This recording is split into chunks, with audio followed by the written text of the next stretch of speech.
Hello, and welcome to a new episode of Beauty History. I am your host, Allison Chase. So, Beauty History is where we take a deep dive into the life, history, and legacy of a fashion or beauty icon. But before we go any further, let's take a second to grab our iced coffee or a hot coffee. Let's take a sip and let's get started. First, some housekeeping. Thank you all so much for your kindness and your patience. I started this beauty history series last year. The world got very uninspiring and bleak, so I took a hiatus, but now I am feeling inspired and full of creativity. So I am here with you today, the first Friday of every single month. So make sure you are subscribed and you can hit that notification bell as well, because the first Friday of every single month, you will get a new episode of Beauty History. So today, after a long awaited hiatus, we are back, and today's episode, we will be talking about Guerlain. All the makeup that I use today, as well as the makeup brushes, will be listed in the description box down below. So let's dive into Guerlain. This is the oldest beauty history episode I have ever had to research. So Pierre-François Pascal Guerlain, that's a long name, was born in 1798 in Abbeville, which is in the north of France. Since he was born in 1798, I am going to go through the different generations in the Guerlain house, because there isn't necessarily random information about his favorite food or things like that, because this is literally ancient history. Well, not ancient history, but it's quite old. So I'm going to go through the different generations that have impacted the Guerlain perfume house. And something to note, excuse me, is that Guerlain is a perfume house. We have talked about Chanel, Yves Saint Laurent, etc., which are fashion houses with perfume and beauty components. Guerlain is a fragrance house first and foremost. Pierre, we're going to call him Pierre because there are many generations with different names. So he knew at a young age that he wanted to be a perfumer. His family owned a small grocery store, like a, what do you call it? Just like a general goods store. And he actually emancipated himself at a young age because he knew that he had a passion for fragrance. And so he moved to Paris and he started working for different fragrance houses at the time. There was one called Maison Briard, which I think is still possibly in operation, or it was at some point, but it's also quite ancient in a way. I know it's not ancient, but it's quite old. Vintage, that's a better word. So he worked for Maison Briard, and then he also worked for LT Pivot, which was also a luxurious, well-known fragrance house at the time. Then he actually went to England, where he studied chemistry, which makes a lot of sense. You know, fragrance does seem like a sort of chemistry, mixing the different notes together, finding the perfect balance of things. And so he was actually a chemist. Like, he was licensed as a chemist and could have worked as a chemist if he wanted to, but he used his education for his passion. Once he returned from England with his education and diploma in hand, he actually opened his first store. I don't know how this was financed. I'm not certain if he came from money, possibly, maybe his parents had money. This was so long ago, you know, all the details are not exactly there, but he was able to start his own business right away. So he opened the Guerlain perfume house, and he opened it on the bottom floor of a very, very fancy hotel. This was the Hotel Meurice, which is still technically open to this day, but it's under a different name. It's under the Dorchester hotel name, and If you're interested, it's in Paris. I believe it's in the first arrondissement. Arrondissement means neighborhood. And so Paris is built like a pinwheel. It starts here and then it spirals out. And the closer you are to center and one, the more expensive it is. So the Hotel Dorchester still exists to this day. And if you're interested in spending a night, the rates start at around 12 to 1500 euros each night, so it's up to you. This was in 1828, by the way. I keep having to correct myself because I keep wanting to say 1928, but this is 1828. And he started off with, not with perfume, like the classic spray push perfume, but with soap called Sapposetti. This is an Italian word, which I may have mispronounced, but these were these beautiful little scented, like very fragranced soaps, and they would be wrapped in beautiful paper. Like it looked like a gift, like a Christmas gift.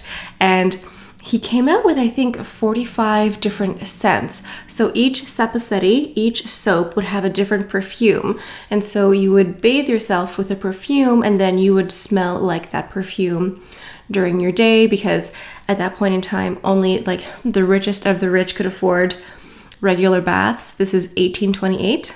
And what's interesting is you can in fact still purchase Sapposettis from Guerlain. Yeah. Right now, if you open a second tab and you look for Guerlain Sapposettis, you can still buy them, which I think is fascinating. Then in the 1830s, 1836 to be precise, that's when Guerlain started doing not necessarily skincare, but body care, because at that time, skincare as we think of it for the face wasn't really that super popular. It was more for the body. These were lotions and creams and things like that. And at the time, people were using a lot of animal ingredients, which we will touch on later because there were a lot in history. So they would use a lot of bear fat in particular for these products here. And also Guerlain started dabbling in makeup as well. It was a lot of powders and blushes. At the time, for European standards of beauty, it was a lot of complexion, like a pale face with a rosy cheek, but like very, very subtle. People had to look like they weren't wearing any makeup because makeup was still very taboo at the time. It was still associated with sex work. So it was interesting. Like women of high society wanted to wear makeup, but they never wanted to look like they were wearing makeup. And one thing that was really nice is at this time, the powders, the creams, the blushes, they were all manufactured in the most beautiful, ornate porcelain glasses. They didn't have plastic. They didn't have a plastic compact like this. It was porcelain, a porcelain jar with like elaborated motif and decoration. So it looked like a piece of art, to be honest. So the Guerlain house was also making hygiene products and also creams for women who are breastfeeding. And it really appears as though the Guerlain perfume house just picked up really quickly. Very soon, very shortly, Pierre, his clients were aristocrats, duchesses, royals, and at the time, we hadn't had the First and Second World War, so we had a lot more royalty. We had a lot more countries in Europe with royalty. And the upper nobility, all of that, those were Pierre's clients. He was known for being able to create a fragrance or a lotion that would embody a mood or a personality or even like a time of day. Like he was just known for capturing moments in time, emotions with a scent. And so that's how he became so popular. He was just really, really good at what he did. Then in the 1840s, Pierre Guerlain started with actual skincare for the face. Before that, it was all for the body. And so most of these were just hydrating creams, things to make your skin more supple. There was one called crème de la fraise, which means strawberry cream. And again, this had the beautiful porcelain jar with like this elaborate, ornate strawberry on the front and on the top as well.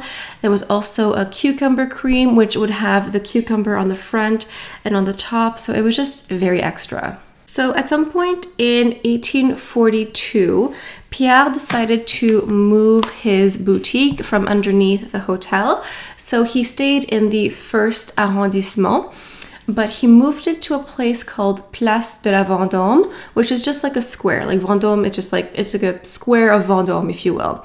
And in this area, we had Cartier, Van Cleef and Arpels, I think that's pronounced, I'm not certain, Tiffany's. So among really upper class, like super luxury stores, he placed his fragrance house. So here he experienced lots of imperial and royal inspiration. He came out with a fragrance called Parfum Eperial, which means imperial perfume, Bouquet de l'Impératrice, which means like the Empress's bouquet, and Bouquet Napoleon, so Napoleon bouquet. So he was quite inspired. Now, at this point in time, Napoleon III and Empress Eugenie got married. Now, you know how some women wear a special fragrance on their wedding day? Like they'll just wear one perfume in particular, and then every time they smell that perfume, they think of their wedding.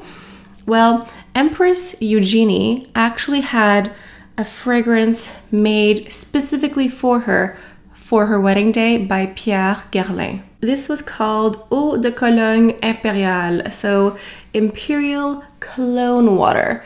Now, as I mentioned before, this new boutique here was in Place de la Vendôme. Now, you can still go to Place de la Vendôme. I highly encourage you to go visit. When Pierre had his boutique there, his office overlooked the square. In the center of the square, there is a column, and on top of the column, there is a statue of Napoleon. Now, we know that Guerlain really likes bumblebees, bees. If you look at the skincare line, they use a lot of royal jelly, and a lot of their charity work seems to go around bees. And a lot of people associate that with Guerlain. However, the humble bumblebee has been symbolic for Guerlain since the 1850s. So when Napoleon III and Empress Eugenie got married, Guerlain presented this fragrance to the Empress. However, the top of the bottle looks like mesh. If you look at this bottle here that I have that is new, it is not from the 1850s. The top here looks like honeycomb. You can see some sort of bee inspiration.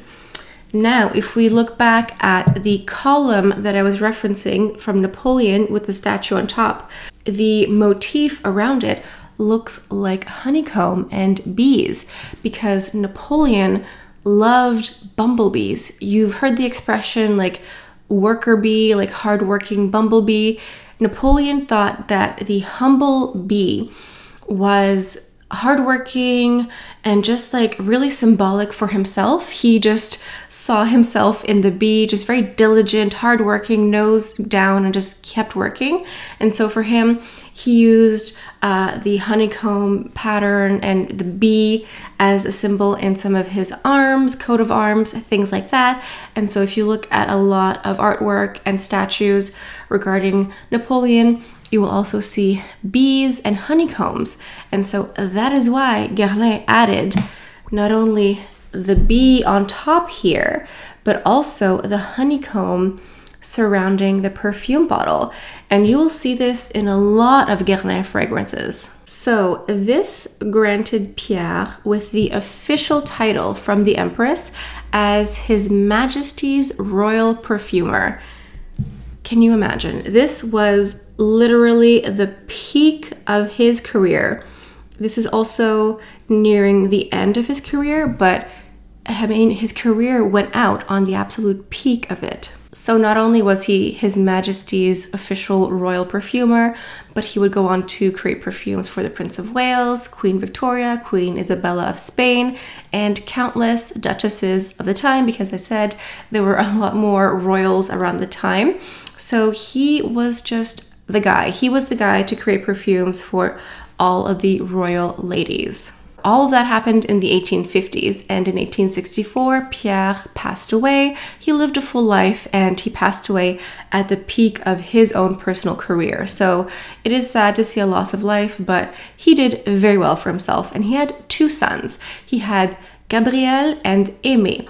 Gabriel was the son who took charge of the business side of things, the marketing, the business, that sort. And then Aimé is the son who took over as the creative nose, so the house perfumer.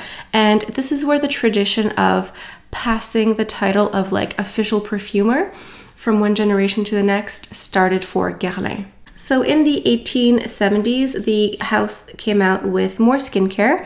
Skincare and makeup has been part of Guerlain history from the very beginning, as you've seen. So they came out with a face cream called Camphora, and then shortly, they came out with the world's first bullet lipstick. Yes, when you think of lipstick, you think of a tube, you think of red often, and you think of it as twisting up. Guerlain is the house that invented this. So legend goes that the two brothers had a cousin who was a candlestick maker, and they went to visit his workshop one day, and at this point Guerlain, the house, had makeup. They had lipstick in a pot in a porcelain jar, but they always wanted to innovate, and so they went to visit their cousin, the candlestick maker, and something there clicked, and they invented the world's first bullet lipstick. The first lipstick was refillable, and also it was movable, so it would twist up. So this innovation was brought to you by Guerlain. They used ingredients like beeswax, castor oil, and also deer fat, which was popular at the time. And the lipstick had a very romantic name. In French is Ne m'oubliez pas, which means like forget me not, don't forget me. So very sweet and romantic. So don't forget that now the master perfumer is Aimé, and he came out with some pretty classic scents for the house. He came out with Fleur d'Italie, Rocco, and one named Jicky. This was extremely popular, and if you are a Guerlain fanatic diehard, you may be familiar with this. So rumor has it that both sons were educated in England, like their father, when they were young schoolboys, and rumor has it that Aimé had a crush on a girl when he was in school, and her name was Jicky, or her nickname was Jicky. And she was English, he was French, and apparently the fragrance Jicky is supposed to give you this like wave of emotion. Like when you smell this fragrance, it's supposed to smell how Aimé felt when he saw Jicky on the schoolyard, you know, like the butterflies, the stomach, the nerves, you know, when you see a cute boy or a cute girl and you're like, oh my God, I need to talk to this person. How do I do that? So that is Jicky, which I think is adorable. Can you imagine being Jicky? Like 20 years later, you're just sitting at home with your family, and then you find out that that guy who was staring at you on the playground created a perfume for you. Interesting. And it should be noted that Jicky was the first perfume to use synthetic compounds or synthetic notes. So instead of using the actual note, just a synthetic version of it. They used a chemical compound. So instead of using vanilla, they used vanillin. That's the chemical compound. And also, Jicky apparently was the first abstract perfume in history. So that means that at the time, women would usually wear one scent, jasmine only, vanilla only, etc. Whereas Jicky was this beautiful mixture of all of these different complex notes. There have been some other very iconic and classic complex fragrances, most notably number 5. If you've done your research and your homework, you've watched my episode on Coco Chanel, and number 5 came out several decades later than we are talking now, but number 5 was another complex fragrance that just mixed a lot and was very groundbreaking. What's interesting is that Jicky is the oldest perfume in continual use or continual sale. You could still buy this perfume today. Like if you wanted to shop online or go in person, you can actually still purchase it. And it came out in 1889. So if you want to smell what ladies of La Belle Époque or Edwardian era smelled like, you have a chance. Remember earlier I touched on interesting animal-based ingredients for perfumes. So during the second generation with Aimé, he used something from the civet animal. So the civet is this wild cat. It's not actually a cat, but it's an animal that lives, I think, in the savannas and South and Central Africa, also parts of India and Nepal, Bangladesh, and Vietnam. So this is a small animal that perfumers for a long time used. So apparently I need to read this directly because it's a lot. Naturally, the byproduct of the anal glands of the exotic cat, technically not a cat, which smells very pungent and fecal, but which gives an amazing radiance and warmth to florals. It is now created synthetically and replicated with civetone for ethical reasons. And apparently this scent is supposed to be very musky. And so a lot of older fragrances, like in the 18 whatevers, used this note. What they would do is the civet animal would be in a cage, and then the animal would spray the cage, and then they would use whatever was on the metal cage and put that in the fragrance for that very pungent, fecal, musky scent. I don't know, apparently it worked. And interesting note, up until 1998, Chanel No. 5 used the real ingredient. It switched to synthetic after 1998. I had to share that with you because sometimes when I do these beauty history episodes, I learn some interesting things, and if I have to learn it, so do you. Okay. Later on, Aimé passed away. I'm not certain if he had sons. I wasn't able to find that out. But his brother, Gabriel, the one who was behind the business side, he had two sons. He had Jacques and he had Pierre again. So Jacques is the son that took over as the master perfumer. Remember, it's passing from one generation to the next. And so Jacques was the perfumer for the third generation. In 1904, he came out with a face cream called Secret de Bonne Femme, which means secrets of a good woman.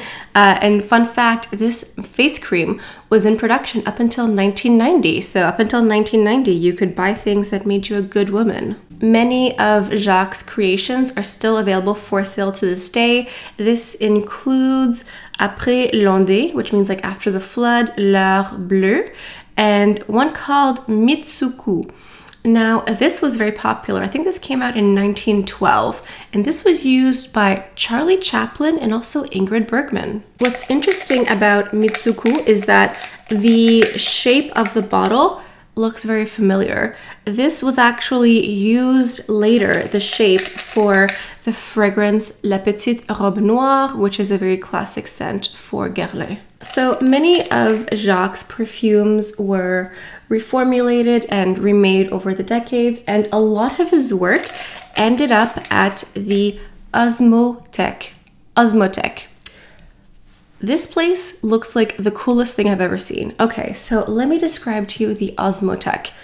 This is a museum of fragrance, a museum of perfume. It is located in Versailles. Now, when you think of Versailles, you probably think of the giant golden palace, which is correct, but Versailles is a city, it's a place in France. So when you go to visit Versailles, you don't have to visit only the Golden Palace, you can actually visit other places. And the Osmothèque, the Museum of Fragrance, is located in Versailles. It's like an hour and a half outside of Paris. And this holds some of the oldest fragrances known to man, some of the original most iconic perfumes, like the original notes. It holds the records for the recipes, if you will, for some fragrances. It holds if you just think of like a museum of fragrance and perfume, the Osmothèque is for you. And what's fascinating is you can do online Zoom classes with them. So you can pay for these seminars where they ship to you the raw materials, the raw ingredients and the notes. They send them to your house, and then you do the Zoom class where they talk you through this scent and that scent, etc. It's like a wine tasting course, but for fragrance. If you think that's interesting, you should definitely Google Osmotek. I'll leave a link somewhere in the description because I just think it's really cool. So a lot of the Guerlain perfumes in time have ended up at the Osmotek. And remember the Osmotek because we're going to talk about it at the end of the video. So Jacques served in the First World War, and he was actually injured. He was blinded permanently in one eye. And during his time in service in the First World War, he was actually already married with children. So after his injury, he was honorably discharged and was able to just like go on and live his life because he'd had that injury. And then after the war in 1925, Jacques created possibly the most iconic Guerlain perfume. If you don't even know Guerlain, you might know this, Shalimar. So apparently Shalimar uses something called Guerlinade or Guerlinade. If you think of like lemonade, that aid part, it's supposed to be this like signature concoction from Guerlain. It's a signature blend of bergamot, rose, tonka bean, jasmine, iris, and vanilla. So this blend here is something that Guerlain uses a lot. It's just like a recipe. Like, you know how you have a base for a cake? Guerlain has a base for a lot of their fragrances called Guerlinade. And apparently one day Jacques was just like overcome with inspiration and creation, and he took Jicky and he added the Guerlinade. I believe he removed some ingredients. He removed the wood and lavender notes, but then added the vanilla chemical compound, vanillin, and I think that is Guerlinade, that base. So he took Jicky, added some ingredients, removed some ingredients, and then this is how you have Shalimar. The Shalimar bottle was inspired by the Taj Mahal, and Jacques created Shalimar as a love story. Like the bottle itself, the perfume for him was a love story. The perfume itself was created by Jacques as an homage to the Hindu princess Mumtaz Mahal. The Taj Mahal was actually built in her honor by her husband. And so Jacques was moved by this powerful love story. And so he created this fragrance for her and for their love story. Shalimar was introduced to the world in 1925 at the Paris World's Fair and actually won an award. It won the award for the exposition on decorative arts. So the bottle, the packaging is very important. As the 1930s rolled in, we had more lipsticks, more colors, also more face creams. There was a lemon cream, which was supposed to be hydrating. I can't really think of lemon as hydrating, but anyway, there was a lemon cream. Also at this point in time, having a tan became popular. So they came out with not terracotta yet, but with bronzing products. It was a product called Teint doré, which means like golden complexion. So a predecessor to terracotta. Then in 1939, Guerlain opened their Beauty Institute. So a place where you can get facials, buy products. This was opened in 1939.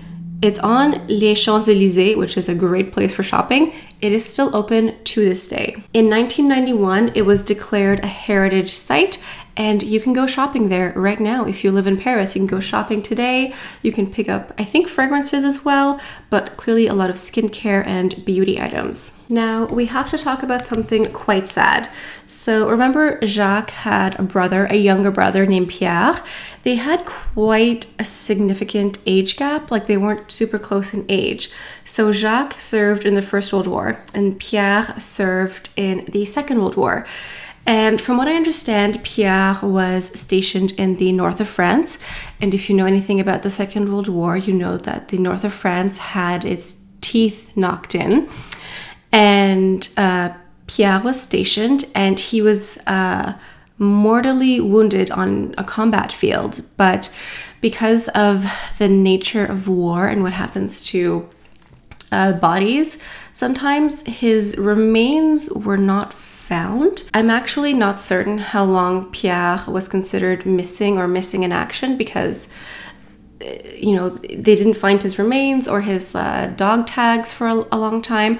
I really have no idea how long he was missing for, but at some point he was legally declared dead by the military, which was so sad and devastating to the entire family. I mean, he was missing for I think a few months, maybe several months, and then eventually just declared deceased, which is so sad. And his brother actually fell into a deep, deep depression, and he didn't create perfumes for 2 years after his brother's passing, because he was just like too sad, too depressed to even like create or be inspired by anything. So that was just a very sad chapter in the Guerlain family history. And something to note is that at some point in time, there were rumors speculating that members of the Guerlain household or family had collaborated during the Second World War, which were found to be completely unfounded. Like when I do a beauty history episode and it's regarding people who lived during the Second World War, I do some extra deep dives and Google searches, and there is absolutely no evidence to show that they ever collaborated. I don't know where these rumors come from. I don't know if it was like a jealous fragrance competitive house that was starting these rumors, but there's absolutely no claims whatsoever. Or I should say, there is absolutely no validity to any of the claims or rumors. And if you Google it now, which I encourage you to do always, you'll see that they were basically just false rumors. Now, in 1955, Jacques created his last fragrance, and he did so with the help of his grandson, Jean-Paul, who would go on to take the title of Master Perfumer for Guerlain. Many of Jacques' works are at the Osmothèque that I talked about. You can go there and see many of his creations. A lot of his work has been archived there. And it's really difficult, or I don't know, like easy to underestimate Jacques' importance for the house, because he created, I believe, over 400 perfumes during his work. He created a lot of fragrances for Guerlain. He had a very prolific career. He was a bit of a recluse. He didn't really do interviews. He didn't talk to the press. When I have been doing research on this family, they really seem to just care about doing their work.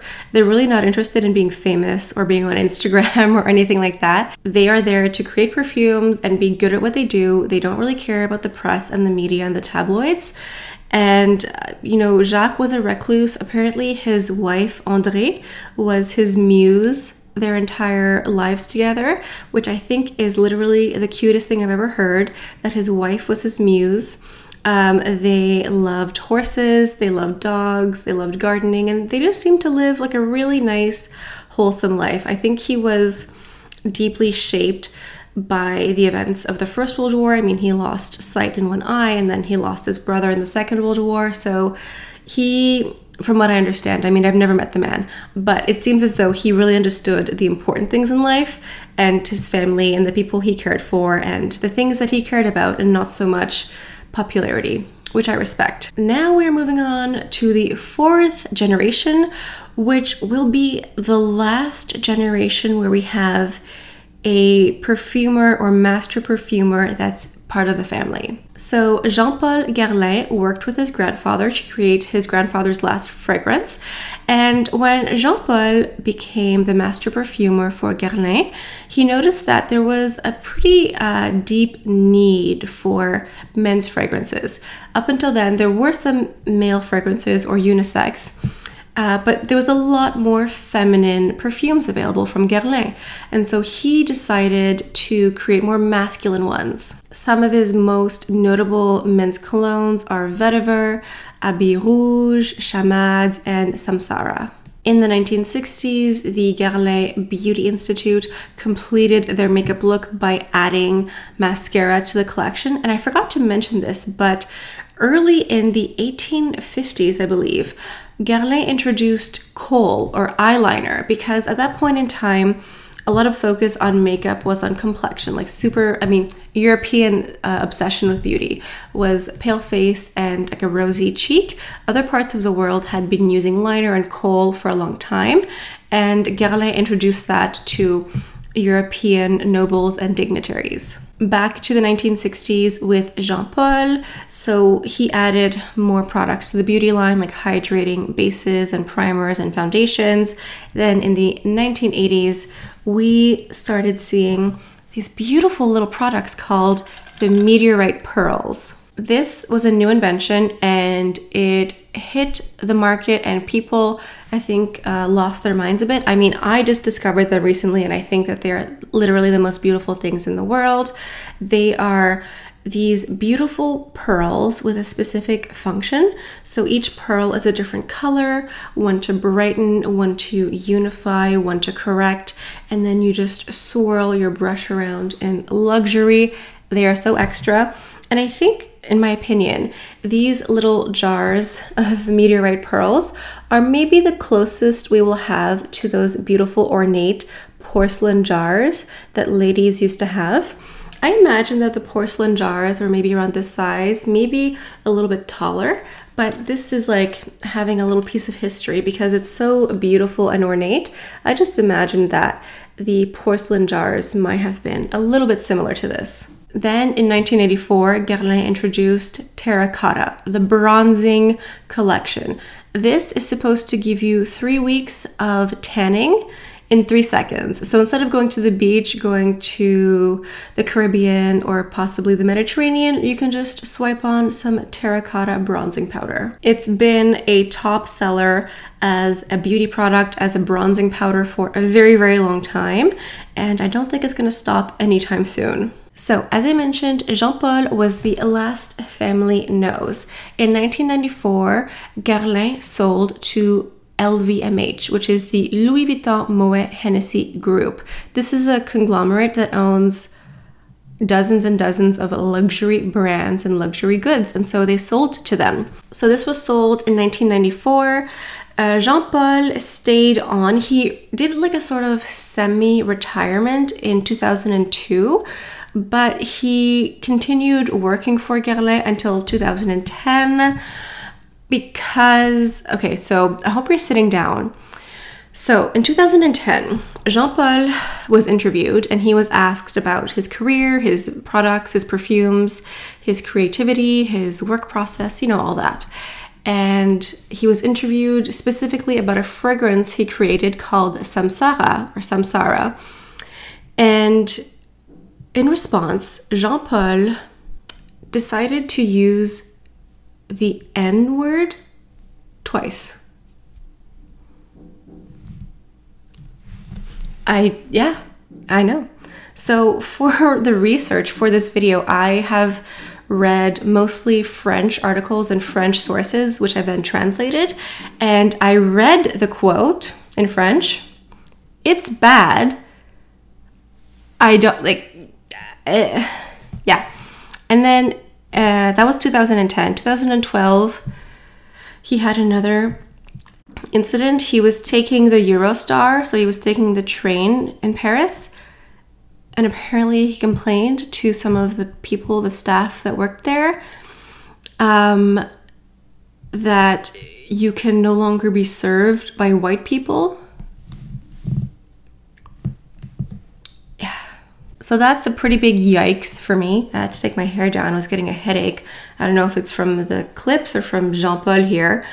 Anyway, so what's interesting to note is that one of the claims or one of the rumors behind Guerlain selling to the LVMH group is that apparently they didn't have anyone in the family to take over as the family perfumer, family nose. They said that there was like no one in the family to take over, but there was, I believe, so her name is Patricia de Nicolai, and she is a nose. She's a master perfumer. She has her own perfume line. She's worked for different companies.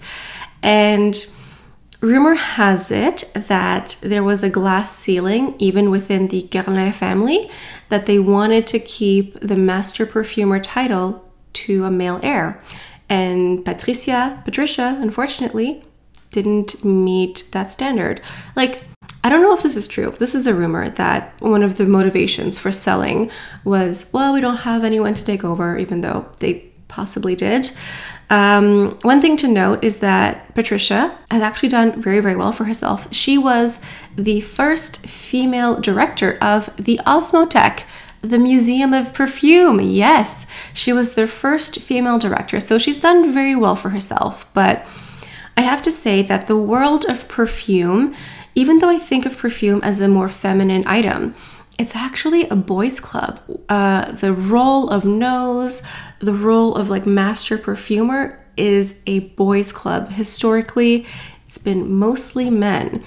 And so I don't know if it's true or not, but like, can you imagine if like your great-grandfather is Guerlain, like the Guerlain, and somehow you still face gender-based discrimination in the workplace? Like, how is there any hope for any of us?